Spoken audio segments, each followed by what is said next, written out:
مجھے سخت افسوس ہے کہ میں ایک بوڑھے اونٹ کی طرح جان دے رہا ہوں۔ مجھے سخت شرمندگی ہے کہ میں میدان جنگ میں شہید نہیں ہو سکا۔ اللہ قیامت تک کبھی کسی بزدل کو سکون اور اطمینان نہ دے۔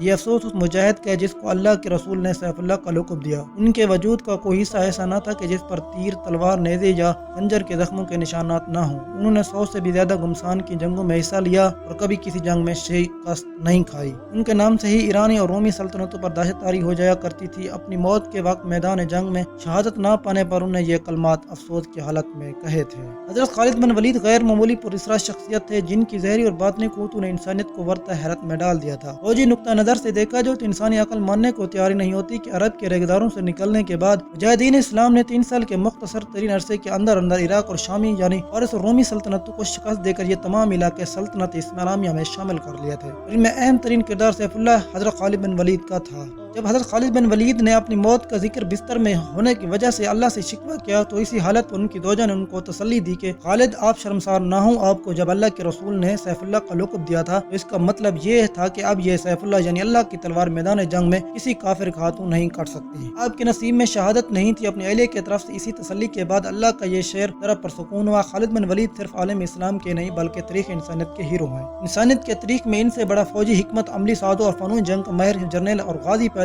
نہیں ہوا۔ جب حضرت خالد بن ولید کے انتقال کی خبر شام سے مدینہ پہنچی تو مدینہ میں کوہرام مچ گیا۔ سیدنا عمر پہلے تو لوگوں کو منع کرنے کی کوشش کرتے رہے۔ ابو سلیمان، یہ خالد بن ولید کی کنیت ہے کہ وفات کی خبر ہے، تو پھر وہ ہی خاموش ہو گئے۔ پھر اہل مدینہ سے کہا آج جو آنکھ رونا چاہتی ہے رو لے، جو زبان کہنا چاہتی ہے کہہ دے، کیونکہ وہ جو کچھ بھی کہیں گے سچ ہی کہیں گے۔ لوگوں کو دوبارہ ابو سلیمان جیسے وجود رونے کا موقع نہیں ملے گا۔ اس سے قبل سیدنا ابو بکر صدیق بھی حضرت خالد بن ولید کے بارے میں فرما چکے تھے کہ میں اب دوبارہ خالد جیسا بیٹا پیدا کرنے سے قاصر ہے۔ سیدنا خالد قریش کے قبیلے سے تعلق رکھتے تھے اور پیدائشی جنگجو تھے۔ ان کے قبیلے کا کام ہی جنگ کرنا تھا۔ ان کے والد ولید بن مغیرہ نے ان کو جنگی حکمت عملی، تیر اندازی، گھڑ سواری، نیزہ بازی، تلوار زنی، دشمن کے فوج پر کمین لگانا، تعاقب کرنا جیسی تمام حربی علوم سکھائے تھے۔ یہ عربوں میں عام روایت تھا، ہر عرب جنگجو یہ سارے علوم سیکھتا، لیکن وہ کیا راز تھا کہ قریش کا ایک جنگجو اس قدر بابرکت ثابت ہوا کہ رسول اللہ صلی اللہ علیہ وسلم نے اس کو سیف اللہ کا لقب عطا فرمایا اور انہیں 3 سال کے مختصر عرصے میں رومی اور فارسی سلطنتوں کے پرخچے اڑا دیے۔ بے شک سیدنا خالد کے بعد اس سے بہتر جنگجو حکمت عملی تاریخ میں کوئی بھی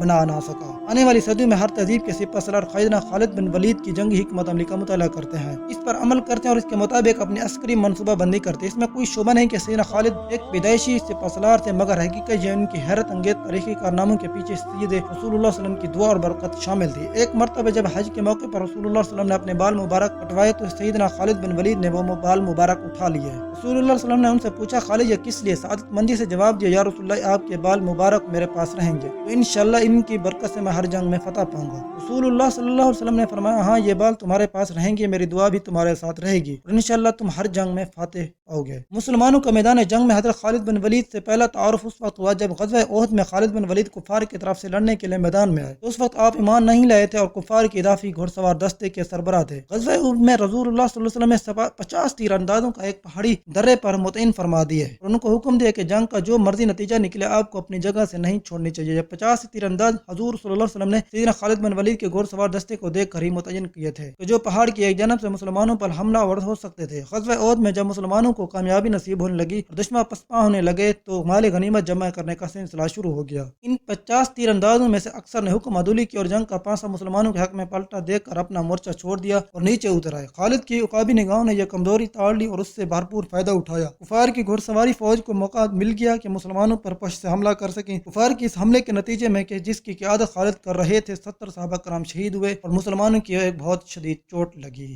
امید کرتا ہوں آپ کو آج کی ویڈیو اچھی لگی ہوگی۔ قسط نمبر 2 کا انتظار کیجیے۔